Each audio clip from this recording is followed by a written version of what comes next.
Here. Court's call to order.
In this God-fearing community, he is a vagrant. He cometh from no man knows whence. Since arriving in our midst, he has been known to do no honest work.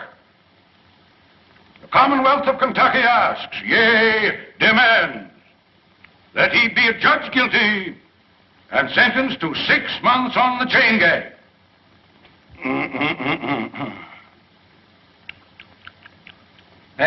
Hey, boy, wake up there. Sheriff, wake him up there. If anybody's going to sleep in this court, it'll be me. Hey, wake up. Come here, boy. There. Come on over here, right there. What's your name? Poindexter. Poindexter? Yeah. Who gave you that? Mr. Riley. Ranny? You mean Major Randolph Poindexter from down at Pine Bluff? Yes, Pine Bluff. Oh. Well, looks like you Poindexters is always getting mixed up with some chicken somehow. Hey, Sergeant, it seems like I recollect you and Major Ranny having some connection with the flesh of the fowl at one time. So good if we didn't. You know, Major Ranny was the fightingest soldier that ever chased a yank up a tree. You know, Billy, you and me pretty near starved that day when we went foraging for a snack after the Battle of Chickamauga. Chickamauga? No, it was the Battle of Kennesaw Mountain. There's no such a thing as a Chickamauga. Oh, you're both wrong. I'm not wrong. It was the summer of '63, and we were just outside of Nashville. No, Billy's right. I remember. For wasn't I there with you? Yes. Your Honor, the Commonwealth objects to this digression. Now, Senator, you know, now the point is that the Major, he acted the part of a gentleman and a soldier, and he removed the temptation from out of our path by eating up all the fat hens in the whole bunch and leaving us nothing but a lot of old skinny Dominic roosters. You remember, boy? Come to think of it, Billy, they were Plymouth Rocks. There was no such a thing that was Yankee chicken. There was Rhode Island Red. I know because I could touch the Plymouth Rocks. Yankee was Rhode Island Your Honor! Dominic. Your Honor! It was Dominic. Is this a court of law? I know that. I ask you, is this a court of law? Now, Senator, I don't get on your high horse that way. You know, we ain't in a great big hurry, but incidentally, what are you charged with there, boy? Nothing, Judge, but I wasn't there, them chickens showing up. I just fishing. Fishing? Where was you fishing? Down Sleepy River. Ain't no fish in Sleepy River. Oh, son. Ain't neither. Full of catfish. Talks right, Jimmy. Yeah? Sure is, white folks. I catch bull-head catfish in there that long. There's your proof he's lying. Here, come here. What do you use for bait? Oh, I got a hunk of beef liver. Beef liver. Yeah, I have to take the That's beef good. liver and put it on the hook and chunk it out there. Let them have the first piece for nothing, see 'em. Then you put some more on that and chunk it out there. And then they think they're going to get that for nothing. And you catch them long as you got the liver. And I go down there all the time and I don't care nothing but that liver. Right, gentlemen, it's doing coming on. Yeah, I remember. Oh, down there. I bet it must have been how long? Sure, sir.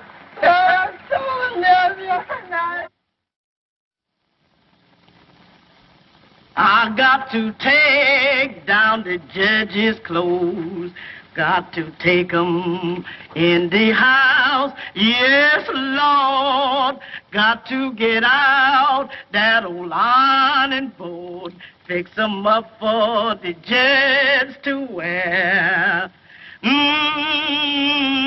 Yes, Lord, that's what I was going to do. Praise the Lord, Mr. Room. Is you a hand or is you ain't? Hi, Aunt Delcy. How come you here? The judge say you up there at that college learning to be a lawyer, man. Aunt Dilsey, I got stomach trouble. Lord help you, white child. What them Yankees been feeding you? Not a darn thing. That's the trouble. What have you got for supper? Mr. Rome, you stay here. Us is going to kill the high-stepness rooster in the yard and a great big bowl of milk gravy and grits. And waffles? Don't you worry none, honey. You's home now. Mr. Rome's home. Mr. Rome's home. Mr. Rome's home. Hey, Uncle Billy! Well, if it ain't wrong.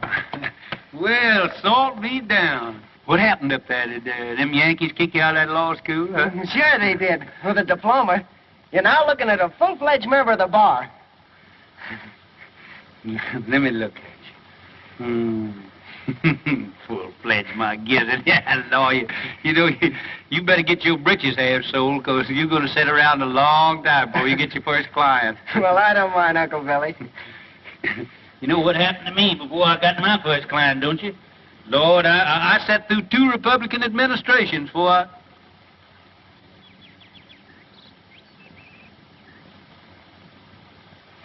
Who are you playing? Oh, I'm just doing a little practicing here for the championship.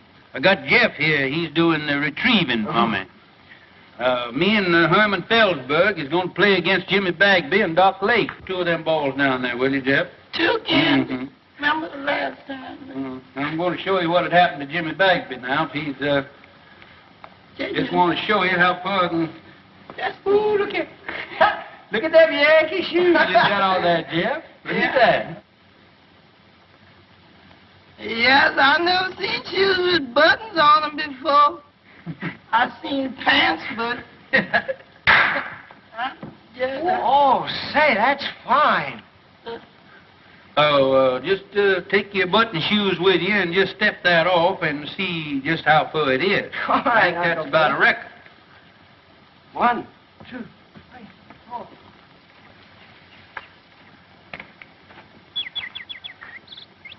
Hello.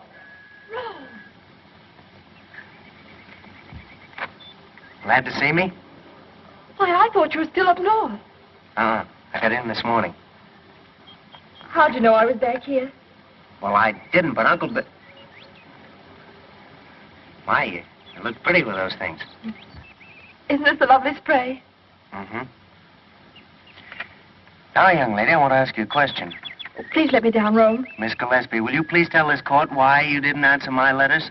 I've got to go in. Really, I have. Now, tell the truth, the whole truth, and nothing but the truth, so help you. You know why. All I know is that you've changed since I went away. Well, that isn't it, Rome. It's just that we've grown up. mean you don't like me anymore? Oh, Rome. Well, if my mother or anybody has said anything... Oh, Ellie Mae, I mean... Well, I'm old enough to choose my own friends. Please let me go. We've got to get this thing settled once and for all. I've got to go in, really, I have. All right, then. I'm coming back tonight and find out what it's all about. You can't. I have an engagement. Who with? Fleming Talley. Well, how about tomorrow night? Oh, Rome, it's no use. All right. That's the way you feel about it? You can sit right there till we understand each other. That's all right. That's all right. We don't need no more practice for them old men. Besides, that exertion calls for a julep. Yes, but you gonna wait for that young gentleman for you. Wait for him? Unless young folks has changed since I was skirmishing around. He won't be back for quite a while. Just look at that goat. Ain't that a pretty sight? What, that goat? There ain't nothing pretty in the world than two young folks in love in the spring. Do about that goat. Oh, goat. My Lord, ain't you got any sentiment? Ain't you got no girl? Wasn't you ever in love? Stand around here talking about a goat or something. But your mint. What about my mint? A goat in your mint bed. It's in my mint bed. Get out. Act like you starved. Bet you hungry. Don't look. Why, William Priest. Oh, hello, Carrie. This is a fine how do you do. What will the neighbors say? I'm ashamed of you. What's ailing you now? That gum goat come in here and eat up my mint bed there. I'll bet he must have been the ruination of 1,000,000 juleps. You and your precious mint juleps. A circuit court judge. Where's your dignity? Dignity? I don't reckon the Priest family will ever have to worry about dignity as long as you're alive and kicking. Well, it's a good thing somebody in this family has pride. I always told my brother when he married you that he saved the family name. Well, if he were living, he wouldn't be fooling around the front yard with a goat. That's not what I came for. Have you seen Rome? Oh, Rome? Rome? Oh, appears like I did see that son of yours around here a while ago. I expect he's downtown, though, now. Strutting around, showing off his button shoes. Now, don't you play possum with me. As if I didn't know you'd been encouraging that girl over there to set her cap for Rome. Carrie. If I didn't know that you had the biggest heart of any woman in the world, I'd think you're the most suspicious creature that ever come down the pipe. Never mind that. You come up on the porch. I want to talk to you.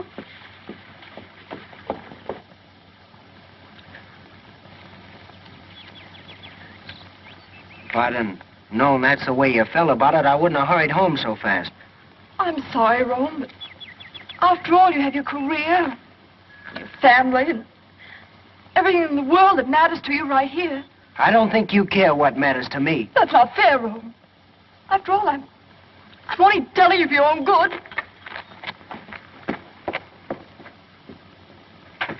William, I'm not a woman to beat about the bush. This business of Rome and that girl next door has got to stop. What do you got against Ellie Mae? She's an awful sweet girl, seems to me. She's got gumption, and she teaches school and supports herself. I don't want to be unkind. She may be a very nice girl and all that. But after all, Rome is one of the Kentucky priests. And the name of priest means something in Kentucky. Well, I've never heard that it meant intolerance. It means good stock and family pride. You know the kind of stock she comes from. Yeah. Her ma come to this town penniless and died giving birth to Ellie Mae. I remember the night. She was a frail little woman. Wasn't any bigger than Ellie Mae is now. And just as pretty. But who was her father? Well, nobody don't rightfully know. Well, family may not mean anything to you, but it means a whole lot to me. I'm not going to have my grandchildren come into the world under a cloud. You haven't by any chance picked Hod Maydew as a grandpappy, have you? Oh, I know you've never liked Senator Maydew, but you can't say anything against his folks. They've got money, they're an old family, And Virginia's a lovely girl. She's always been crazy about Rome. He could do a lot worse. Well, I guess me and Rome, we ain't got anything to say about it. I knew you'd come around to my way. You gonna stay for supper, ain't you, Carrie? Not tonight, thank you, William. The Daughters of the Confederacy are having a chicken supper at Cape Maydew's, and I'm late already. Looks like you daughters get more ferocious every year towards Yankees and fried chicken. You got your badge on there. Yes. Mighty pretty. Good night, William. Sometimes I think you women got more badges and medals out of the soldiers did. Good night, Carrie.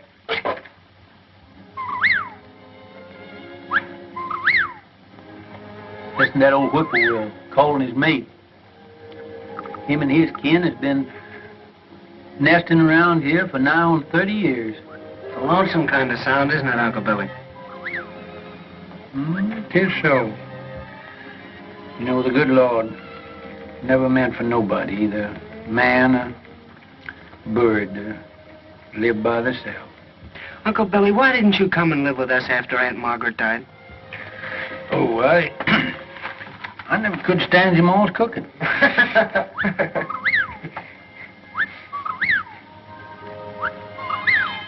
Oh, fine swing over there on that other porch. I wouldn't be surprised if they ain't a pretty girl sitting in it now. She's got another fella tonight. Ellie Mae sure is pretty. Fella gets her will certainly have to do some prancing, he can't sit around and look glum all the time. There he is now. Who? That Flem Tally. The barber? Yeah. Gives off a poor shave. Whoa. Whoa, Bert.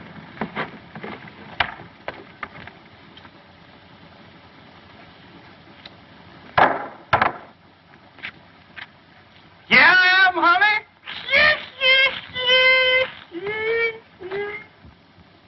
Here's the news.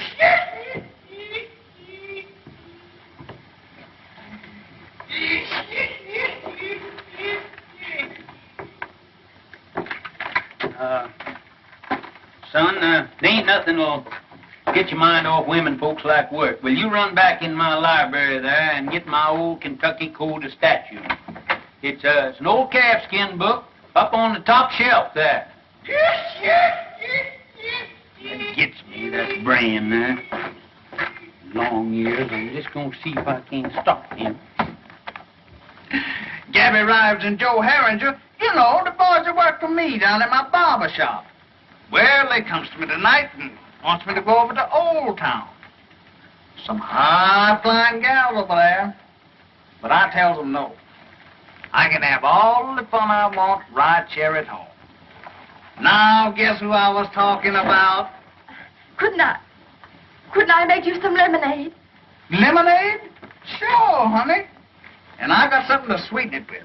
Right out of the mountains and kicking like a mule.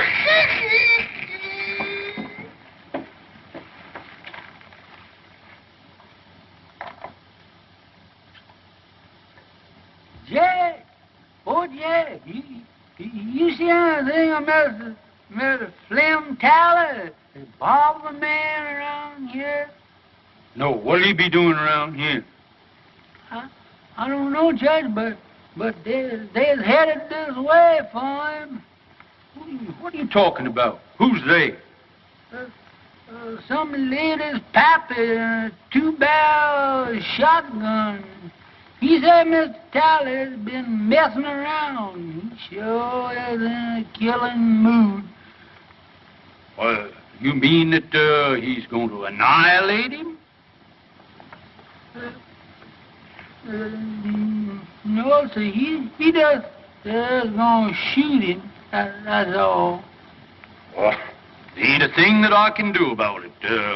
My job don't stop until they've got him all laid out in the morgue, full of buckshot, cold and dead, and ready for burial. Then I steps in. But you, Judge, you the law. Oh, I can't do a thing about it, as I said before, until the shooting is over. And then I'll certainly see that the murderer gets a fair trial.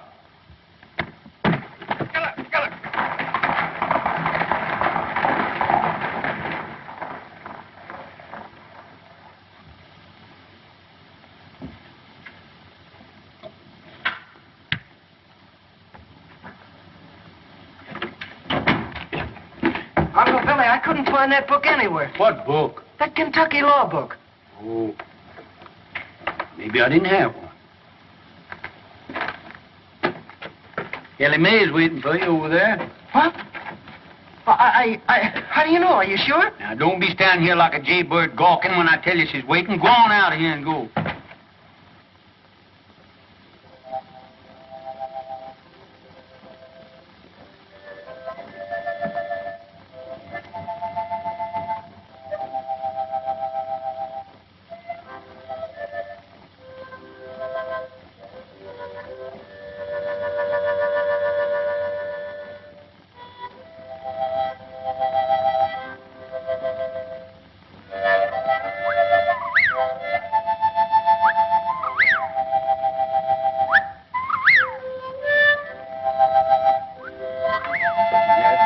Whippoorwill. Mighty poor company on a night like this. Good night, Dad.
Long time, honey, since you and the babies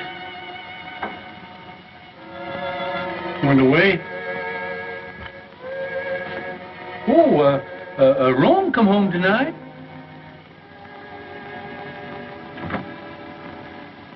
Little Robert E. would have been, he'd have been just the same age as Rome is now.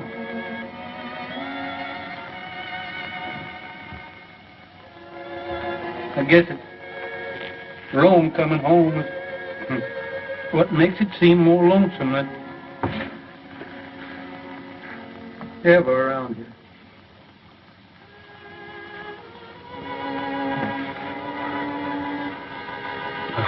Funny, you know that fella that he enlarged that tin type. He sure did a pretty job. I wish you could see it, honey.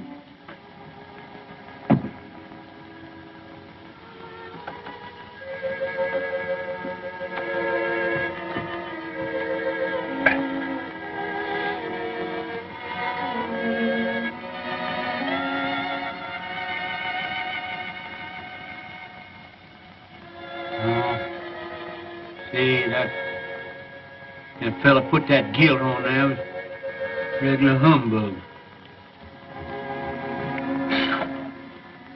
get that fixed.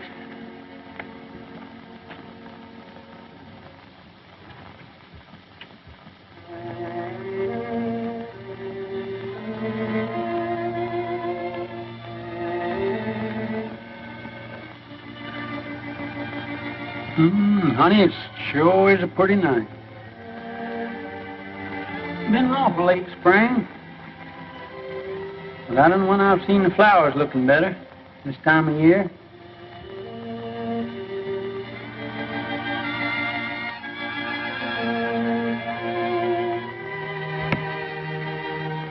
People are funny things.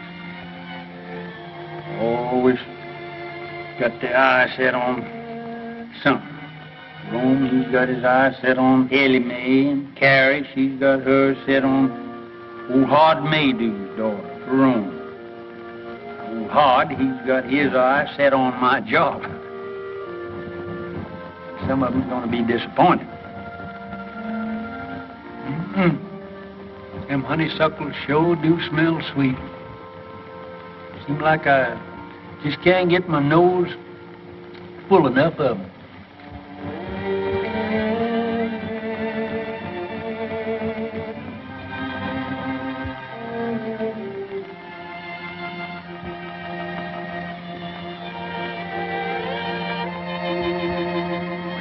Burn, honey. There's Bob Gillis over there at the grave.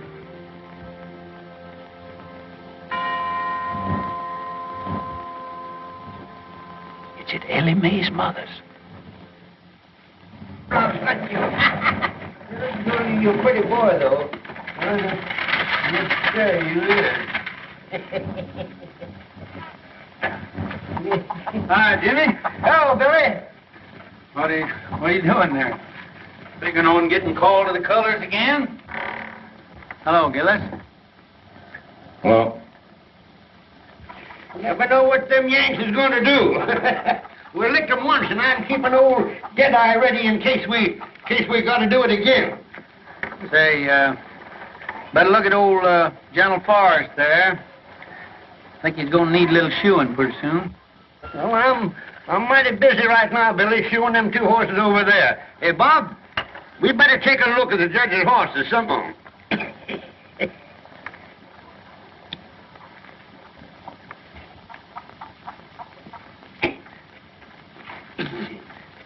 Now, Snifter, good corn. You can smell the feet of the boy that plowed it.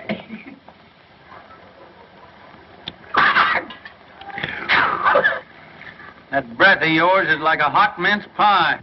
Where you going? Going fishing. Sleepy River. Sleepy River? Why don't you fish in the trough there? Need shoeing? No, all right for a while yet.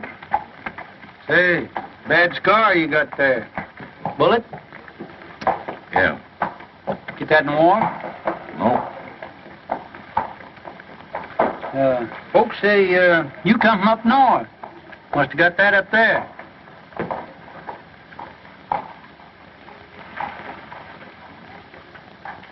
We'll talk to Jeff first, find out anything.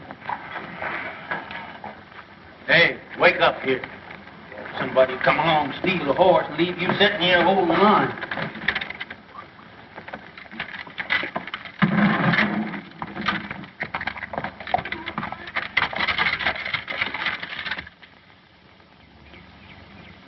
All right, come on with that beef liver now.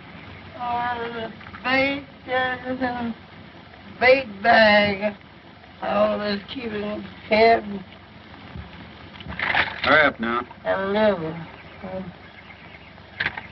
Oh, gee, don't tell me you ain't got it. Look like that liver done walked off by itself. Lord. Here. I'm going to catch any catfish and ain't got no bait. Take this dime now and hurry on back to town and get me that beef liver. All right, sir. Hurry up now. All right. Actually running now. This is the way it is. You going to put your shoes on? Look, I'm saving in case my feet wear out. And then I have them. Much sitting around as you do. It won't be your feet that'll wear out.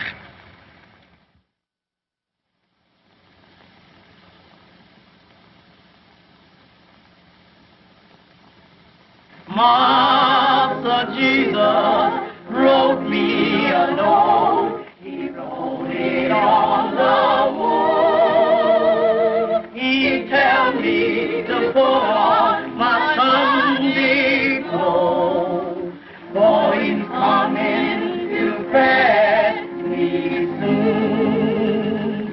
Master Jesus wrote me a note. He wrote it in a star. Say he gonna wash me white as snow. Though I be as black as tar. Because I got a hat and this good old pretty vest hanging up in there doing nothing. By Graham. Well, plague take you, I thought I told you to stay away from that Yeah, vest. but Judge, it got hung up on Yeah, you my... got my coat on there, too. Yes, but this old skunk coat... Skunk coat? I mean possum. What do you mean, possum? Rabbit. Rabbit?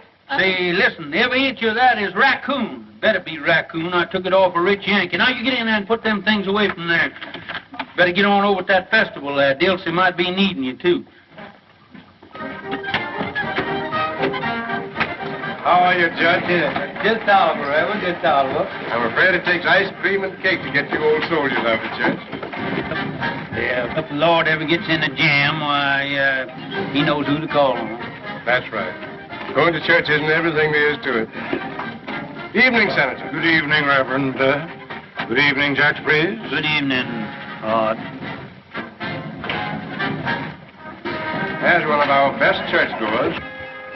Yes, it's surprising how far some men will go to get a few votes. Too bad we didn't get rid of him and get him off up to Congress there after him spending that term in the state Senate. I understand he thinks you deprived him of that honor. Me? Great Democratic Party and Thomas Jefferson. Evidently, the senator doesn't see it that way. Tell me that his cases in your court have taken on the appearance of a personal feud now that he's a candidate for your job. Oh, I wouldn't say that, Ashby. But I am going to have to get out and do some mighty tall electioneering, you know.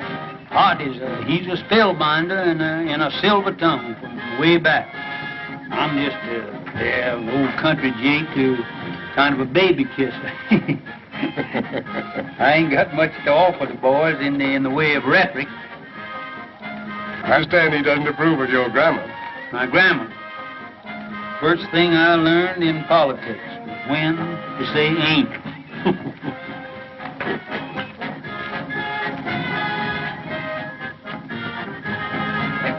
Speaking of ice cream, did I ever tell you about Shiloh? Didn't I? Wait a minute, Doc. Wait a minute. How did you hear this? Well, come here. Come on back here. I want to hear this.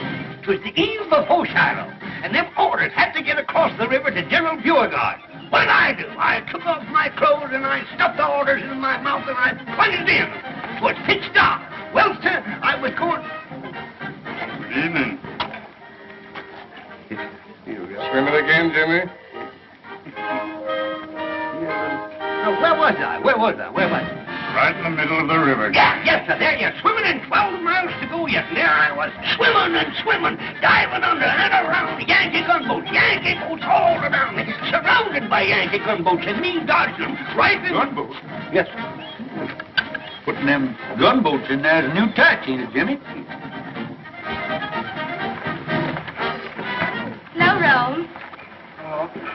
Now, don't you young people think you have to entertain us old folks? That's right. Run along now. They're getting ready for the candy pull. Perhaps Rome has other plans. Oh, no, he hasn't.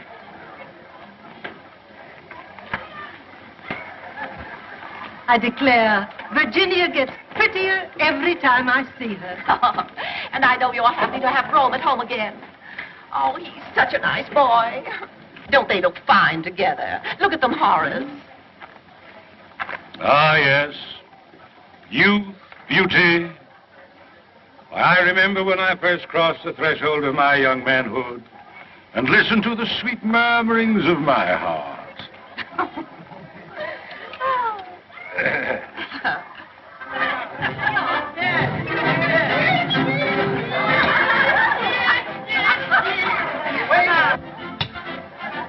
Double portion, please. You have a full portion there. Oh, but we can pay for it. Can't we, Ro?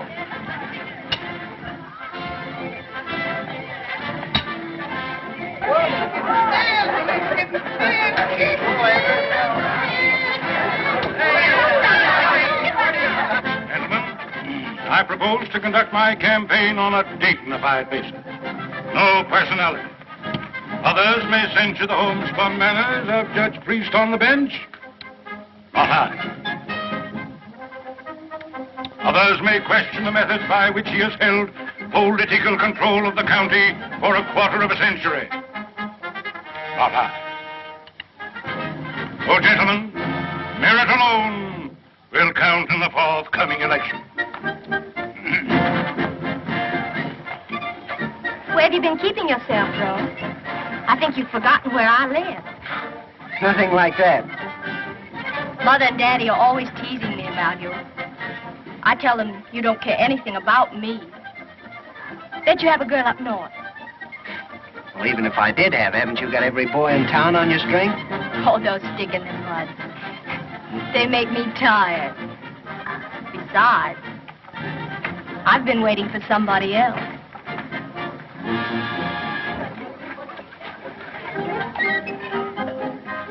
Attention. Say, what's the prettiest gal at the festival here, moping around back here by herself, huh? You want some taffy, Judge? I ain't much of a taffy puller.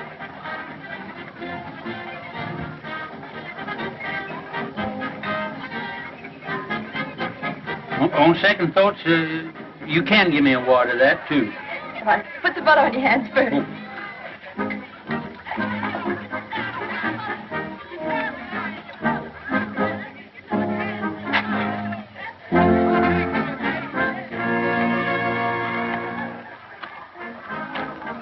Oh, Uncle Billy.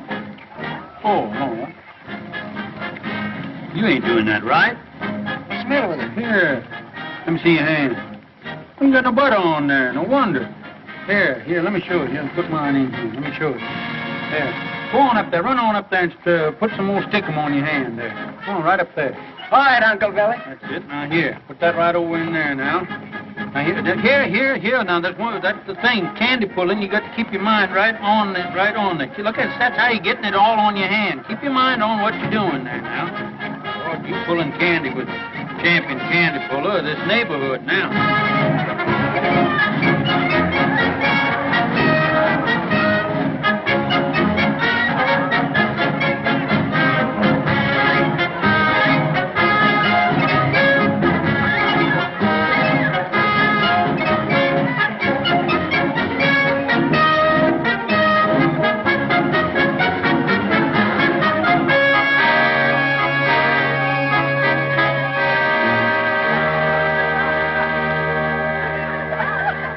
This is your fault. The sun shines bright in my old Kentucky home. This summer, the darkies are gay. The corn tops rise and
Morning, everybody. Good morning, Judge. You next. Hey, Flem, you got the only lively spot in town. Here, Gabby, what's the latest news in the paper this morning? Hello, Lodge. Howdy, Judge. Hey, you ain't been in lately, have you? Good morning, Mr. Morning.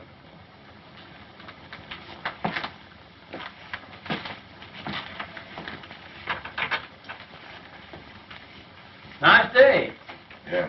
Oh, Flem, here she comes.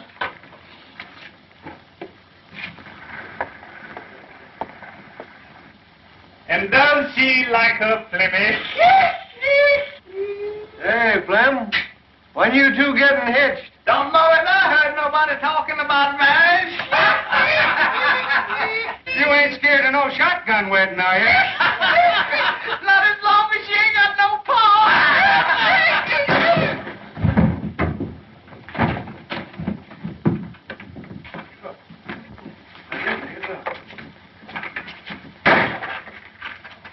Say, that fellow's going to make himself mighty unpopular around here. That's right, Judge. Yeah. There's about 2,000 male citizens here that's going to be mighty sore at him. Yeah. When they find out that he punched you in the jaw before they could.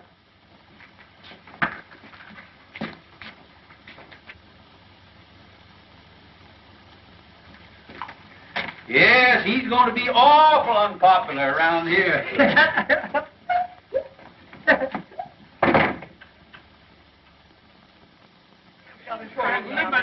We're not licked to the last shots fired. You ain't going to have no excuse. I got the grounds in All good right. shape. Yeah. You choose up with Philip. There you go. Yeah. 1, 2. Oh, your hand took it. Who starts, Herman? Yes, sir.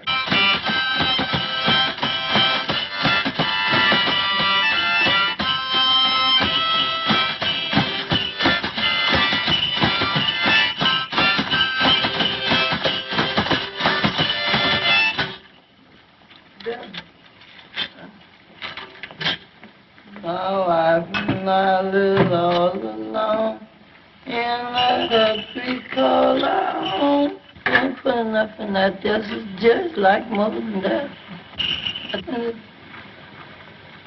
Yeah, and I got a spare one of them. Desperate. Cigarette. I ain't trying to take it with the that. I just like always think somebody trying to. Hey! Cut them monkey shines. How you expect a judge to win that croquet game with no solace in his stomach? Hey, Dusty, you done forgot the jug. The jug here. All right, you can't say I never told you now. Leaving somebody here with all this stuff. I bet she gonna blame me for... Don't see you around much. No. Kind of keep to yourself, don't you? Yeah.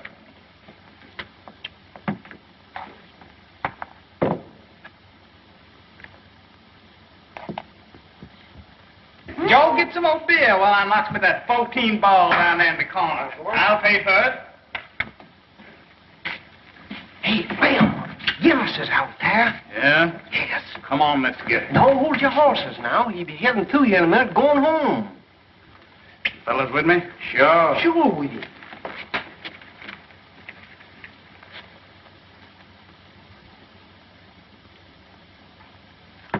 Another? Nope.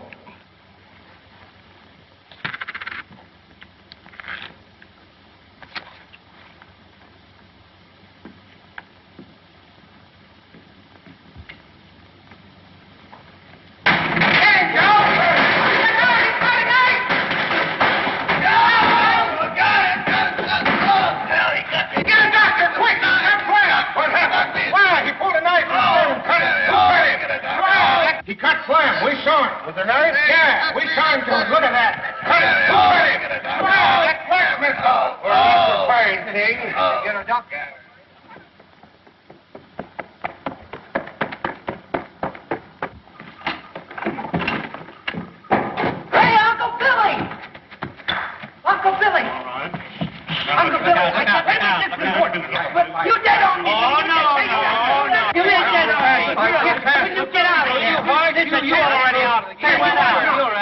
Get out of here. Oh, no. Go on. Yeah, get away. He missed it. Rome, please, will you? Wait, this is an important game here now. Keep still. We're censored. Let me talk to you. Golly, I don't see how the South ever lost the war with a guy that could argue like you did. Uncle Billy. What is the matter? You've already made me lose the game. Uncle Billy, I got a client. Oh, who is it? What's the matter with him? Gillis, you know, Mr. Bagby's man. Huh? What's that, Bob? What's he doing? He cut up Flem Tally. Yeah? And right after he gave himself up, he sent for me. Well, I'll be kicked by a mule. Did he cut him bad? Well, I can't tell yet. Gee, Uncle Billy, he sent for me. It'll be the biggest case in your whole court session, and I'll be defending him. I wouldn't gloat too soon now. Oh, don't you worry. Hey, Ellie Mae! Yeah, I'm going to get down to the jail and see what that fellow's got to say for himself. I'm going to see Darn robbers, they robbed us out of there, Herman. Now, you better get on down there with me because you're liable to get a chance to go as bail. Ellie Mae! Ellie Mae, I got a client. Oh, Rome, I knew you would. Come on over. I want you to talk to Uncle Billy and tell you all about it. That sort of novelty, Herman. The barber getting cut up. Whoever cut him up couldn't have cut him much if they used the barber's razor. Where's Rome? I won't have it, that's all. He's getting mixed up with that kind of people. Oh, what's he done now? Well, he's done enough. Mother, what's the matter? Something wrong? If you're in the habit of discussing your affairs before strangers, I'm not. Well, Ellie Mae's not a stranger. Excuse me, Rome, I'll go. No, wait. All right. I have nothing to hide. Carrie, what's the matter? Have you been out in the sun too much? You shut up, William Priest. I hold you responsible for everything that's happened. Are you going to defend that man? Mr. Gillis? You bet I am. Oh, no, you're not. Mother, what do you mean I'm not? I suppose you know what's behind this drunken brawl? No? Well, then I'll tell you. They were fighting over that girl in a saloon. Mother, that's not so. Carrie, you can accumulate more misinformation in a shorter time than anybody who told you all this rigmarole. Virginia made you. Who? Virginia made you. Oh. She got it straight from her father. And brought it straight to you. She wanted to warn Rome. I know you've never liked me, Mrs. Priest. I know you've tried to stop Rome from going with me. And I know you think I'm not good enough for him. But let me tell you something. If Rome were half as mean as you are, he wouldn't be good enough for me. Well, of all things. Carrie, looks like you run second. Oh, no, I don't. If Rome's father were alive, he'd back me up. Rome's already got himself talked about all over town with this girl, and I'm not going to have him publicly defending her in court. Well, Rome, see how your mother feels about it, so looks like you lost your first client. It's certainly hard to get, too. No, Uncle Billy, I haven't lost anything. Rome? Mother, I think I'm old enough to know my own mind. I said I'd defend Mr. Gillis, and I'm going to go through with it.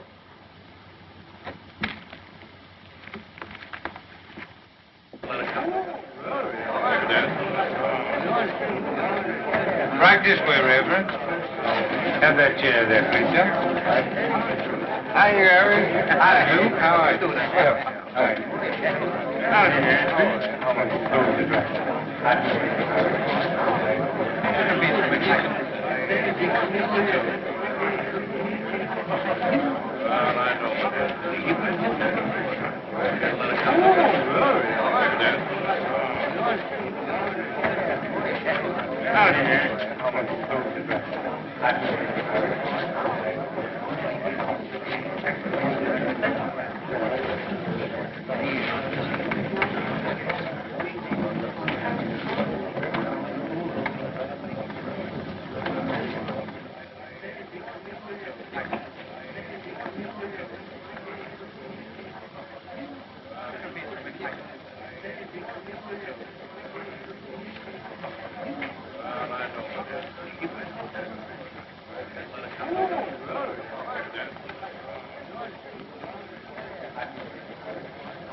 May it please the court.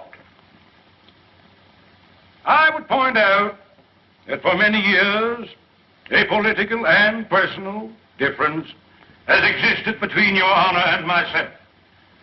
Now that I am a candidate for the exalted office which you have held for so many years, those differences have reached a point where, for the protection of the people, I must demand an impartial trial judge.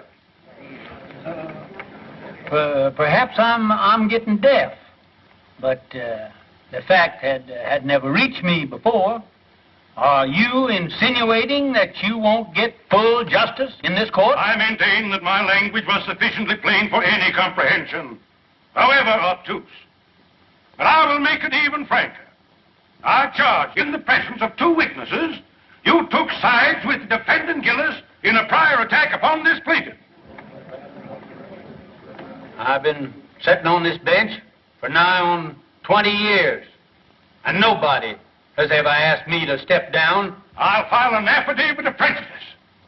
That won't hardly be necessary. Then I call upon you, Judge Priest, to vacate the bench during this trial and yield your place to a qualified judge.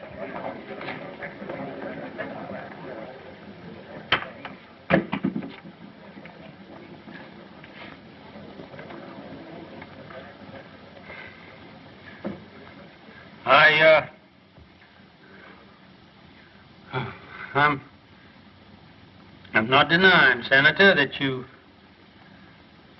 kind of took my breath away. I guess I had just sort of got the habit that I was took for granted here on this bench. Gosh, I'd put near raised in this courtroom. When I quit fighting, 65,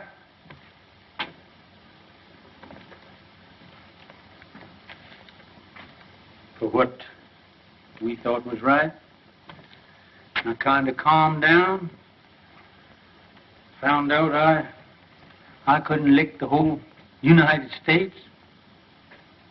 I come back here to my hometown, and I put up my shingle. It wasn't long before I was sitting on that bench. Maybe I did have a hankering for the spirit of the law, not the letter. But as far as I know, nobody ever found cause to complain till now.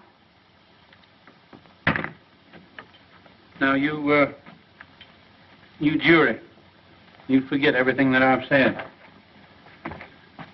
And my feelings has no place in the records of this trial. Now, if you will excuse me, neither side has any objection. I'd like to ask the Honorable Floyd Fairley if he won't come up here and take my place on the bench.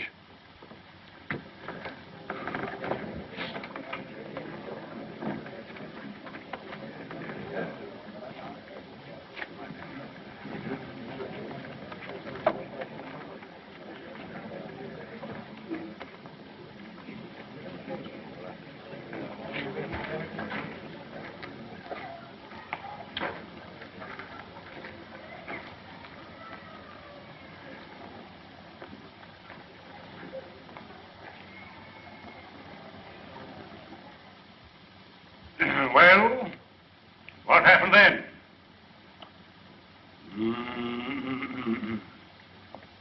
Gentlemen of the jury, in plain language, the defendant here burst in upon these three worthy citizens. I object, Your Honor. I deny that my client ever burst into any place or anything. Objection sustained. So be it, Your Honor. Nevertheless, I shall demonstrate that my young friend's client here did burst into something.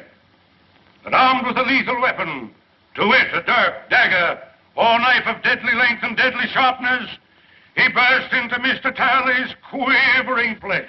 I object, Your Honor. Objection sustained. Your Honor's humble servant bows to Your Honor's august ruling. In due time, Mr. Talley's scarred and mutilated person will bespeak the verity of my claim with a silent eloquence far exceeding the powers of my poor tongue.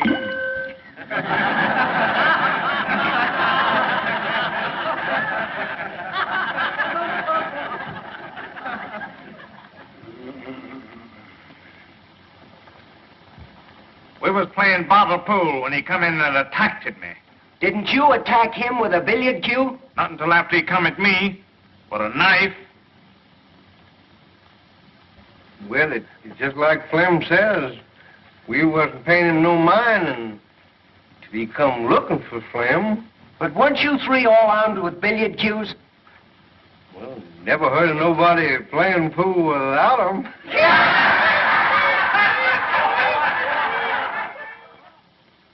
It's just like Flamin' Joe says.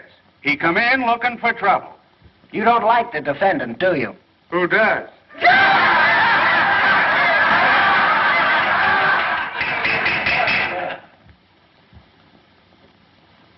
Your Honor, the defense is through with the witness. I should think my young learned colleague would be glad to be through with the witness. Your Honor, the prosecution rests.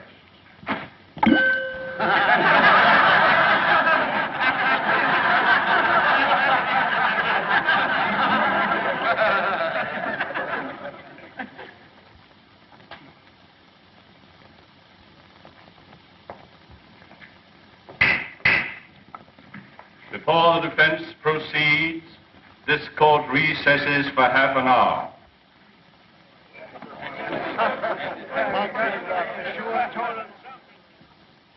I don't know why you did it, Mr. Gillis. The judge priest told me what happened in the barber shop. Oh, you've got to tell the jury.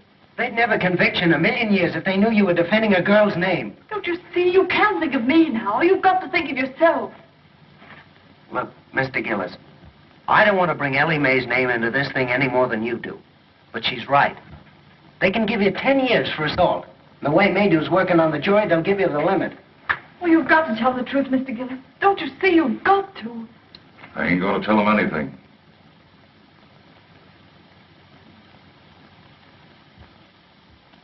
Yes, sir. Tally lied all the way through. And Herringer and Gab Ride, they lied too.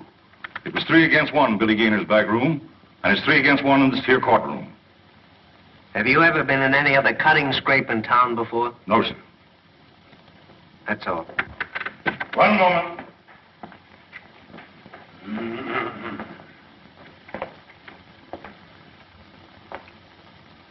Where do you come from, Mr. Gillis? I ain't a saying. You aren't exactly what we Southerners would call a sociable person, are you? I mind my own business. Precisely. Except when you go looking for trouble. I don't go looking for trouble. But I ain't the one to run away from it. How long have you had a grievance against Mr. Talley? We had a run-in a few days before he jumped me. Oh, run-in, eh? And what was this run-in about? Well, come on, tell the jury. What did you hate him for? I ain't a saying. Then you didn't have any reason for knifing. I didn't say that. Well, make up your mind. Why did you hate him? I ain't a saying. Your Honor.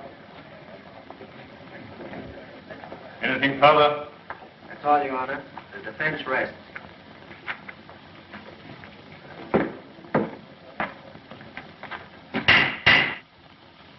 This court will adjourn till tomorrow morning. It is our hope that the summations will be brief, so that we may all attend the reunion ceremonies, which begin at noon.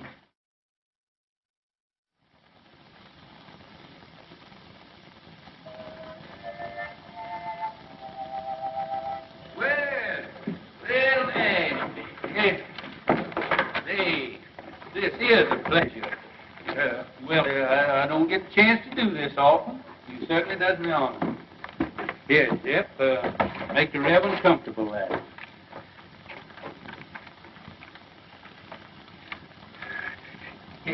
It looks like you kind of caught me red-handed there. Could I, kind of inveigle? Been a long, tiresome day, and it's mostly mint.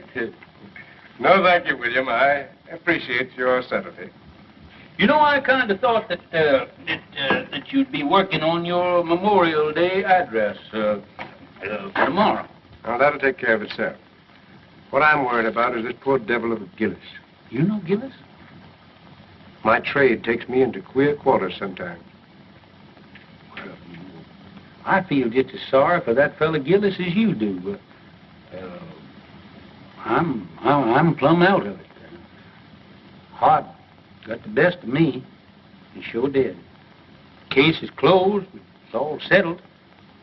I don't think Hart will, he'll be fool enough to reopen the case for nobody or nothing.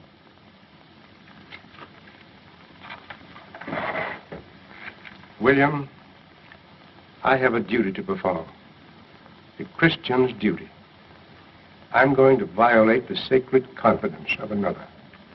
I'm going to break a pledge of secrecy because it's the only course that I see that lies before me. I'm listening, Ashby. 25 years ago, the judge is showing hard misery. Reckon folks ain't been acting just right. Maybe his stomach's been complaining and he needs a toddy this night. Yes, Lord. Yes, Lord. 'Cause tomorrow he's got to be like Mr. Samson, saving Daniel from the lion's den. Saving Daniel from the lion's den. Yes, Lord. Yes, Lord. The judge could do with a toddy right now. Yes, Judge. Yes, they'll see soon as you catch me some men. Oh, Jeff. Jeff. Come on, hurry up here. Come on here when I holler at you. Where you been? Well, I was... Hey, listen, you want to earn that old coonskin coat of mine? I can have that coon coat, Judge. Thank you. Yeah, wait a minute. Come back here. You can if you do everything I tell you to. Do you know a gentleman by the name of Mr. Hart Maydew? Yes, that mean man, that coat house. Yeah. Well, now you see that he gets that, but don't you let him know how he got there. That's see? all I got to do. Yeah. Thank Say, you. wait a minute. Can you play Dixie on that thing there? With that coon coat, yes, I played Dixie with Marching Through Georgia. Way ahead. Marching Through Georgia. Yeah. I got you out of one lynching. Yes, but for that coon coat, I know that I was going to Get you playing Marching Through Georgia, I'll join the lynchers.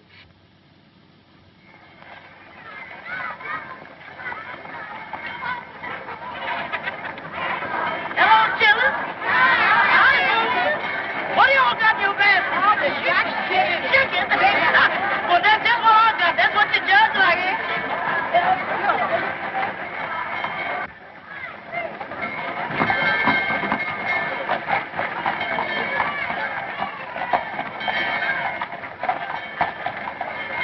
Hey, the jury's coming in. Hey, Lem, come on, the jury's coming in. I'm telling you, Sheriff, we've lost the bass drum. How could you lose a bass drum? Someone stole it. We need it for the parade.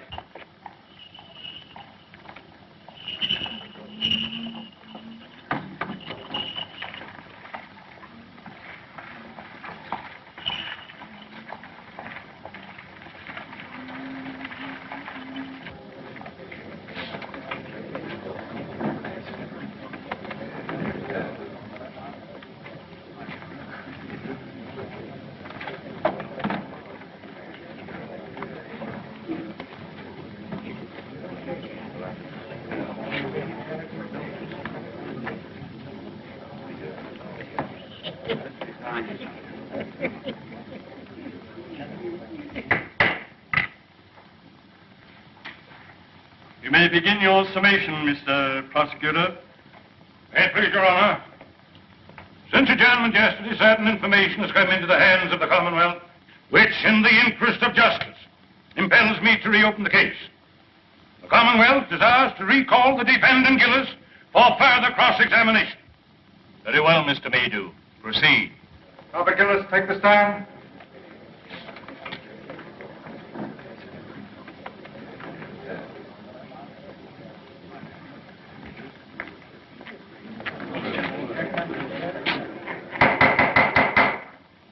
Your Honor, as I recollect our procedure, for the time being, I'm an ordinary member of the bar. In good standing?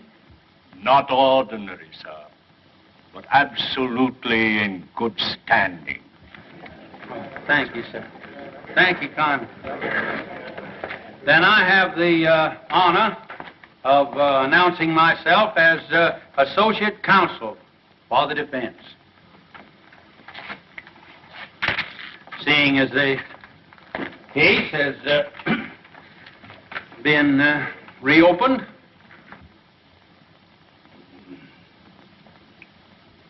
Mr. Gillis, were you always a man of turbulent and violent nature?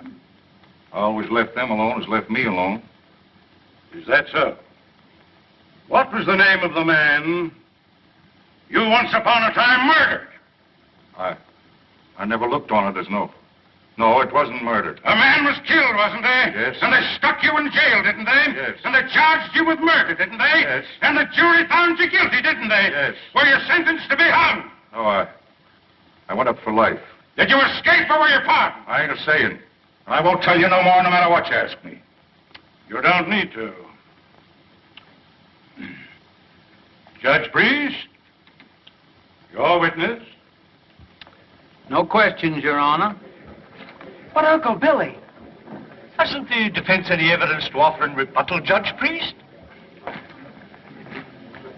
One character witness, Your Honor. Mr. Clerk, will you kindly call Reverend Ashby Brand?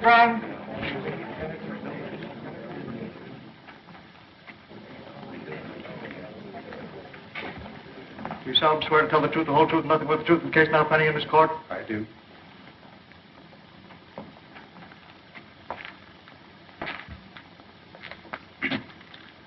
Reverend Brand, before you come to this town, what was your occupation? In my early manhood, before I took holy orders, I had the honor to be a captain of artillery in the late war. In the War of the Rebellion? No, sir. The war for the Southern Confederacy. Yes, sir. You're right, sir. That's right. He's right. Oh, my error. One moment, please, Your Honor.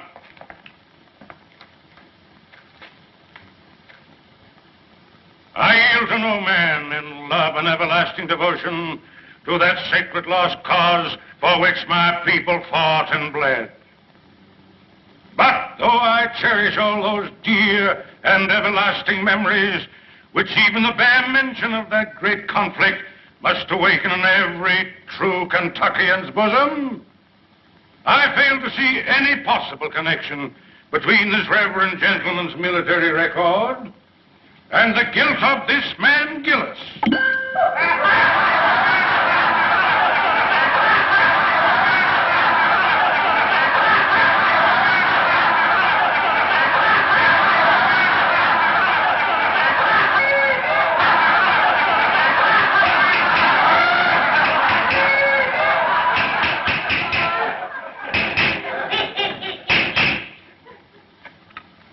I think the court will commit no grave legal error by allowing a minister of the gospel to tell his story in his own way.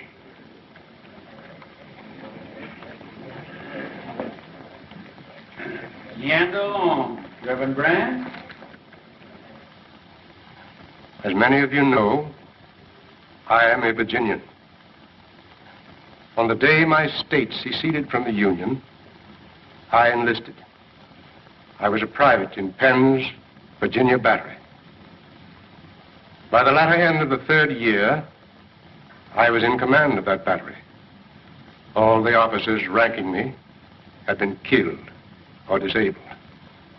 We lost heavily at Chancellorsville. And at Fredericksburg, we were almost wiped out. We kept our field pieces. We kept our pieces until the end. But we had not sufficient men to man those guns, nor anywhere to turn for more men. There were no more men left to come in. The Confederacy, in '64, was robbing both the cradle and the grave for cannon fodder. Well, sir, I got temporary leave and went to Richmond to see our war governor. I said to him, "Sir, I've come to you to ask for men to serve my guns." He laughed and said, "Tell me where they're to be found."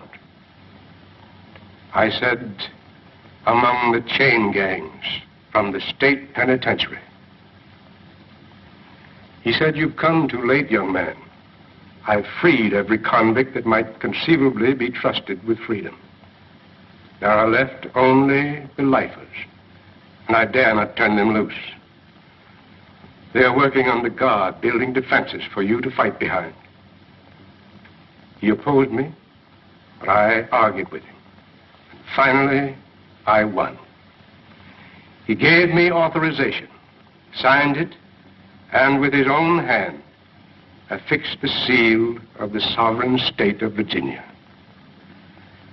I rode back to the line, sir, and I found my chain gang. I told them to drop their tools and line up before me. I told them, if you go with me, you go to face a hell of destruction and suffering and death. But I said, if you do go, you go as free men, as soldiers of the Confederacy. Your past will lie behind you, and your future, if you survive, is in your own hands. And I promise you this much: if you stand fast, if you do your duty, if bravely and honorably you acquit yourselves as men, then such of you as lived through to the end, and some of you will live, are not to come back to this. It's for you to decide. Those who remain behind, stand fast. Those who come with me, advance one pace. Gentlemen of the jury, I tell you, they came at me like a wave from the sea, every one of them. And as time went on, they won for themselves the name of the battalion from hell.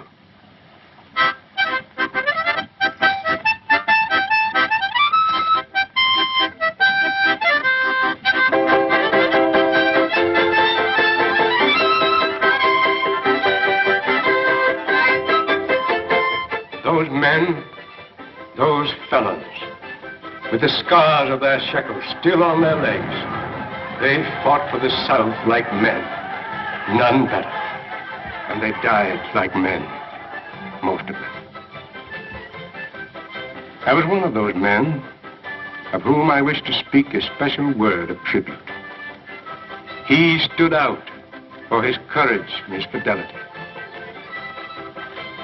for his worth as a soldier and a man. Most of all, for his invariable truthfulness under all circumstances. He was from the mountains of my own state, a man who spoke little, but did much. I saw him once go out under fire during a battle to rescue at his own risk a wounded Union officer who lay there helpless between the lines. Another time, our stars and bars was wrested from our hands. We fought breast to breast that day. This man of whom I'm speaking threw himself on a riderless horse and rode into the thicket, and by the grace of God, came galloping back from the jaws of death. Our colors clutched in his hand.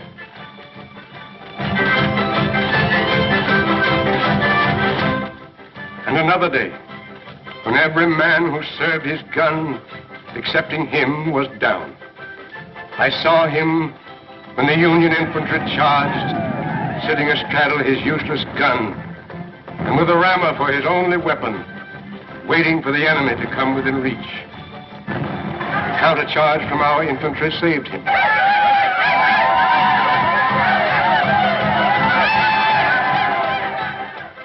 But he had stood fast, and he was alone. After the surrender, I kept his secret, and kept it to this very hour. Though I've seen him daily at his work, watching over his daughter, providing for her education through me, and all unknown to Ellie Mae.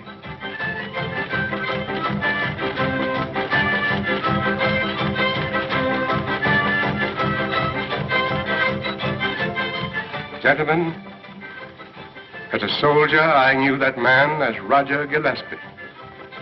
You know him by the name he now wears, Robert Gillis. Hooray for Jeff Davis, the Southern Confederacy, and Wurtzel!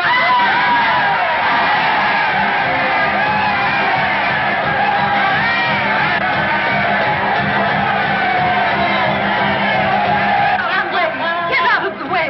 Can't you see that poor, helpless child needs a mother?